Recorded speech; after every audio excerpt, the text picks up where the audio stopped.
La joie de fêter en ce dimanche tous les saints du ciel, connus et inconnus.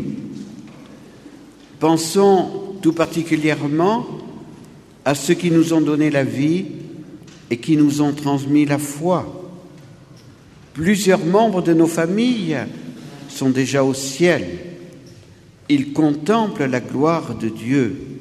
Ils prient pour nous et avec nous.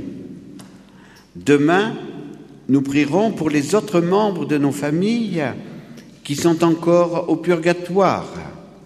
Formons avec tous les saints et toutes les âmes du purgatoire une grande cordée dont le lien est la communion des saints. Saint Bernard disait en la fête de la Toussaint: « Les saints nous désirent et nous n'en ferions aucun cas. Les justes nous espèrent et nous nous déroberions. Réveillons-nous enfin, frères, ressuscitons avec le Christ, cherchons les réalités d'en haut. Ces réalités, savourons-les. Désirons ceux qui nous désirent. Courons vers ceux qui nous attendent. Et puisqu'ils comptent sur nous, accourons avec nos désirs spirituels. Ce qu'il nous faut souhaiter, ce n'est pas seulement la compagnie des saints, mais leur bonheur, si bien qu'en désirant leur présence, nous ayons l'ambition aussi de partager leur gloire avec toute l'ardeur et les efforts que cela suppose. Car cette ambition-là n'a rien de mauvais. Nul danger à se passionner pour une telle gloire. Puisse cette solennité de Toussaint nous aider à mettre enfin en pratique le grand appel de Jean-Paul II aux jeunes: n'ayez pas peur d'être des saints. La Vierge Marie nous appelle à la sainteté. Soyez saints, vite saints, grands saints. Vouloir être saint, n'est-ce pas une folie? Non, disait Mère Marie-Augusta, ce n'est pas une folie, c'est Dieu qui le commande. Soyez saints comme moi je suis saint, nous dit Dieu. Mais vouloir être un grand saint, n'est-ce pas faire preuve d'un très grand orgueil? Non, puisque la petite Thérèse Martin a voulu être une grande sainte, elle l'est devenue par la grâce de Dieu et la confiance. Mère Marie-Augusta avait bien compris, à la suite de saint Claude la Colombière, que Jésus aurait toute la gloire de sa sainteté si elle se faisait sainte. C'est pour cela qu'elle a désiré la sainteté. Jésus, en effet, est la source et le fondement de toute sainteté. Notre Père fondateur parlait avec beaucoup d'enthousiasme de la sainteté. Il a vécu une vie sainte, comme Mère Marie-Augusta. En cette solennité de Toussaint, nous ne pouvons que rendre grâce à Dieu de nous avoir donné de tels fondateurs. Saint Jean, dans la première lecture, parle de la foule immense des saints que l'on ne peut pas dénombrer. Leurs vêtements blancs, dit-il, ont été blanchis dans le sang de l'agneau. Cela signifie: ils sont devenus saints par Jésus, qui a offert sa vie pour les purifier et les sanctifier. Avec le psaume 23, nous avons chanté en communion avec le peuple immense des saints qui ont cherché Dieu. Les saints sont des chercheurs de Dieu. Et nous, Que recherchons-nous? Qui cherchons-nous? Puissent les saints nous donner un plus grand désir de chercher Dieu chaque jour de notre vie, de tout faire pour sa gloire. La deuxième lecture doit nous affermir dans la foi et l'espérance.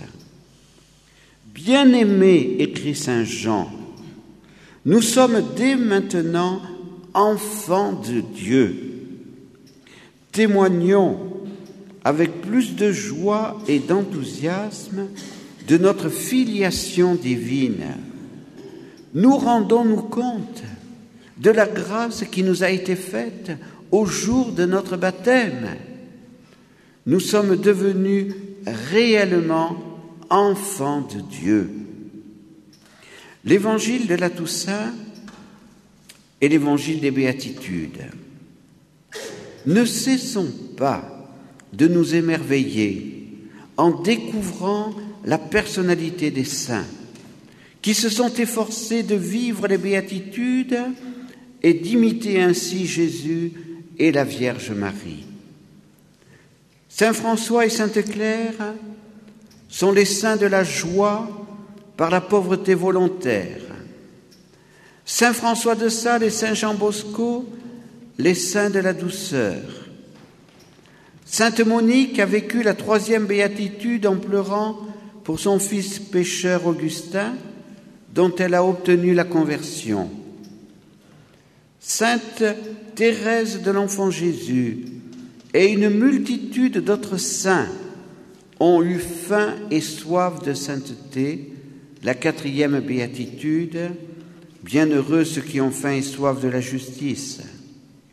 Sainte Faustine et le bienheureux Jean-Paul II sont les saints de la 6e béatitude, la béatitude de la miséricorde. Sainte Maria Goretti et tous les martyrs de la pureté ont aimé et vécu la 6e béatitude, bienheureux les cœurs purs. La 7e béatitude des pacifiques a été vraiment vécue par Saint Louis, roi de France, Saint Henri, l'empereur d'Allemagne, et le bienheureux Charles d'Habsbourg. La 8e béatitude a été partagée par la grande cohorte des martyrs, dont le sang a été semence de chrétiens. En cette année, 51 jeunes, 30 coptes, 21 coptes et 30 Éthiopiens ont été martyrisés par l'État islamique et ils ont été canonisés par leurs églises. Leurs icônes sont dans notre église. Ces glorieux martyrs de 2015 nous disent en ce jour: réjouissez-vous avec nous, soyez dans l'allégresse, notre récompense est grande aujourd'hui dans les cieux. Croyez Jésus, croyez son évangile, vivez-le.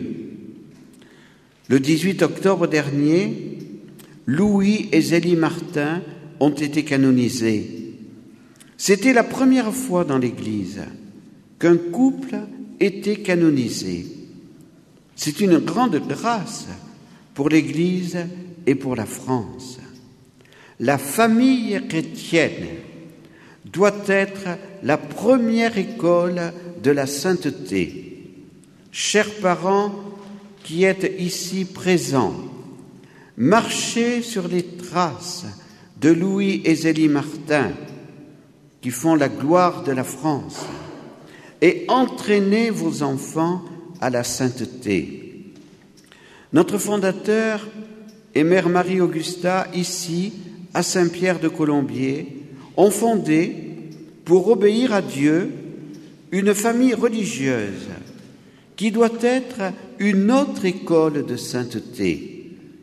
Nous vous demandons vos prières afin que leur famille Domini se développe et devienne de plus en plus une véritable école de sainteté. Le Père nous a souvent rappelé à la suite de Mère Marie-Augusta, que notre famille religieuse est une œuvre de Dieu et qu'elle s'accomplira envers et toute influence contraire.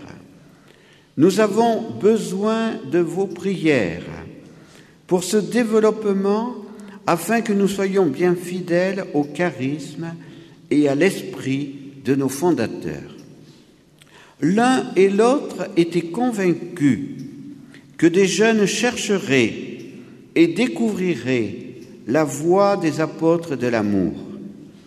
Mais nous ne devons pas oublier la condition du développement, l'éducation à l'humilité d'abord et à la jeunesse du cœur.